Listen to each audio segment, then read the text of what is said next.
I mean, it could be, Dan. And what's funny about that is that it would make Meghan Markle's spokesperson a liar because I believe they told GB News that no. They told GB News there was no fashion brand coming. No fashion brand. Those were the exact words. And then somebody at Meghan Markle's team quietly uploaded a sizing chart.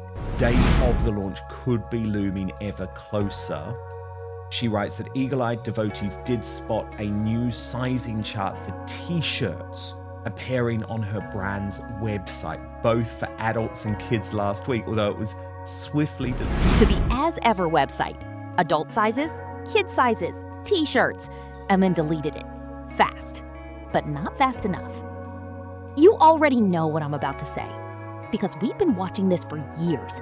We've seen the pivots and the relaunches and the carefully worded spokesperson statements designed to buy time while the next plan gets cooked up behind closed doors. And every single time, we were right. We all knew this was coming. We knew it before the sizing chart. We knew it before the Daily Mail started asking questions. We knew it because this is the pattern. And I found the briefing line in Hello magazine so interesting, Brittany. I mean, Peter and Harry haven't spoken for several years and have simply lost touch. I mean, no, they haven't simply lost touch. There was a clear moment when the young royals decided to cut contact with Prince Harry and Meghan Markle. This is always the pattern. And look, before I get into what's really going on here, I need you to understand something about the world Meghan Markle operates in. She doesn't just launch products, she constructs narratives. Carefully, strategically, with a team of people whose entire job is to manage what you think you know. So when her spokesperson gets on the phone with a major news outlet and says flat out, no fashion brand is coming, that's not a mistake. That's not a misunderstanding. That's a deliberate choice to control the timeline, to keep the public in the dark while the machine quietly gets ready. Now here's where it gets interesting. Eagle-eyed people spotted that sizing chart on her brand's website. Not a styling guide, not a general info page, a sizing chart for t-shirts, adult and kids. You don't upload a sizing chart for a product that doesn't exist. You don't build out that infrastructure for fun. And then the moment it got noticed, it vanished, deleted, gone, like it was never there. And her spokesperson, when the Daily Mail came calling for a comment, said nothing. Nothing at all. But the files don't lie. The files never lie. And this is the part nobody talks about. Because we've already watched As Ever, the lifestyle brand that was supposed to change everything, fail to move product. Willing to try and do a fashion brand because As Ever, overall as a brand, has largely failed. At the level she imagined. We watched her jam, we watched the candles, we watched the honey and the limited drops, and the whole carefully curated aesthetic built around a version of Meghan Markle that the public was supposed to fall in love with. And the public said, actually, no thank you. ShopMy, the shopping platform she was building her style influence through, that stalled too, quietly. Sort of stalled now too. She's not going to make it with her own fashion brand either. Without a press release. So now she's pivoting again. I want to slow down here for a second because honestly, and I mean this, something about this particular moment bothers me on a deeper level than just the business stuff. It's the children. Because right around the same time this fashion launch is being set up behind closed doors, Meghan posted an image that included a young girl. That after that despicable image that Meghan Markle posted of the young girl sort of shining her shoes in her designer $250,000 wardrobe, a child in a commercial post surrounded by a wardrobe that insiders have valued at close to $250,000. And it was styled, it was intentional, it was a post designed to sell something using the presence of a child in the frame. Let that land. Harry has testified before actual lawmakers about the psychological damage of... Harry has literally testified before lawmakers about the psychological damage caused by media intrusion into his own childhood. Meghan has campaigned... Being exposed as a child for commercial purposes, Meghan has actively campaigned for children's online safety.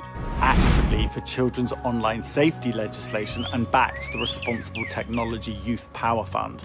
These are not performative positions. Not an accident at all. That a half-second glimpse with obscured faces is not the same as full exposure. I understand that argument. But the purpose of their inclusion was commercial. The children were used to sell something by the same two people who have made protecting children from exactly this kind of thing that one of their most public and important. Legislation. These aren't throwaway positions. They've built platforms around protecting kids from exactly this. And then they used children in a... No two people in public life have campaigned harder for children's online safety than Harry and Meghan. So why are their children, Archie and Lilibet, in a commercial social media post? Yes, they obscured their children's faces, as they always do, and the commercial post to sell candles. And now, apparently, to tease a fashion line. Including the fact that actually Meghan can't keep on launching these products around the kids if she does want to have any cohesive message. This is his latest report. Watch. But first, do you remember when... Not an accident. Not an accident at all. Now here's the thing though. The fashion industry doesn't care about your advocacy work. It doesn't care about your titles or your Netflix deals or how many Oprah interviews you've given. Victoria Beckham, one of the most genuinely recognized fashion figures on the planet, spent years and years bleeding money before her brand came. Oh, at this point with as ever is just simply not true. But Meghan Markle lives in the land of delusion. And so she is, I think, fully close to turning a profit. Years. With actual fashion credentials and a global fan base that stretched across decades. And even she had to fight for every inch of credibility in that space. Meghan is entering this market without a solid business foundation, without a product track record that inspires confidence, and with a spokesperson who was just caught telling the media one thing, while the website quietly said something completely different. That's not a strong launch position. That's a compromised one. And the reason for that? Well, we'll see. Because what's buried in all of this is a larger truth about what's happening to the Montecito machine. a lot of people do. Harry and Meghan live within a miasma of toxicity, and they spread that to everyone they have in contact with. And right now, the production company isn't producing. The brand isn't scaling. The royal family filed the court documents. Peter Phillips didn't invite Harry to his wedding. Beatrice and Eugenie got invites while Harry and Meghan didn't. The young royals have completely... I mean, I remember it very well, Brittany, because I was reporting on it at the time. And it was around the time when, do you remember Harry and Meghan came back for the late Queen's Platinum Jubilee? And they were at the service at St. Paul's Cathedral, which Her Late Majesty couldn't actually attend in the end.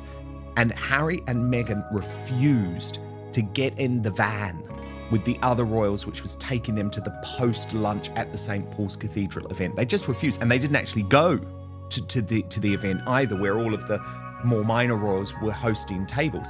And there was a very awkward scene outside St. Paul's Cathedral when Zara and Mike were standing there waiting for the van with the other royals, and Harry and Meghan tried to spark a conversation. They just didn't want to have a bar of them, because it was at that point when the younger royals decided, no, hang on a moment.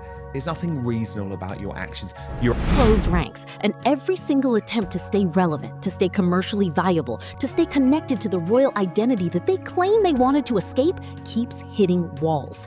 And look, I've covered this long enough to notice something. The timing of these product launches, they never happen in a vacuum. They happen when the narrative needs a reset, when there's bad press to bury, when the clicks are going somewhere they don't want them going. A sizing chart gets uploaded quietly. A photo with a child in a luxury wardrobe gets posted. A spokesperson says no comment to the press. And then we're all supposed to talk about the fashion line instead of asking why the family they desperately want back in their lives keeps choosing everyone else over them. Including, by the way, the daughters of a man who is currently under arrest in connection with one of the most disturbing scandals in recent royal history. Even Beatrice and Eugenie got the invitation. Even them. Think about... is the fact that Princess Beatrice and Eugenie have got an invite too. This now confirmed. What that says, I need you to stay with me here because this is the part that exposes the whole system. The PR machine around Meghan Markle has told the public direct falsehoods before. Not misstatements, not spin. Direct, documented, provable lies delivered to major media outlets and then quietly contradicted by her own website. And the reason that matters isn't just about a fashion brand. It's about a pattern of manipulation that has been covered up, buried, and silenced for years by outlets that were either too afraid or too invested to say what they actually knew. We've always known. You've always known. That's why you're here. So here's my question for you. Now that the spokesperson's been caught, now that the sizing chart has been deleted, now that the children are showing up in commercial posts despite years of public campaigns saying the opposite, do you think anyone in mainstream media is actually going to call this out directly? Or are we going to watch the files get buried again while the next product launch gets a soft landing from the same outlets that have been running cover for this operation for years? Tell me what you think. Drop it in the comments, because I genuinely want to know where you stand on this.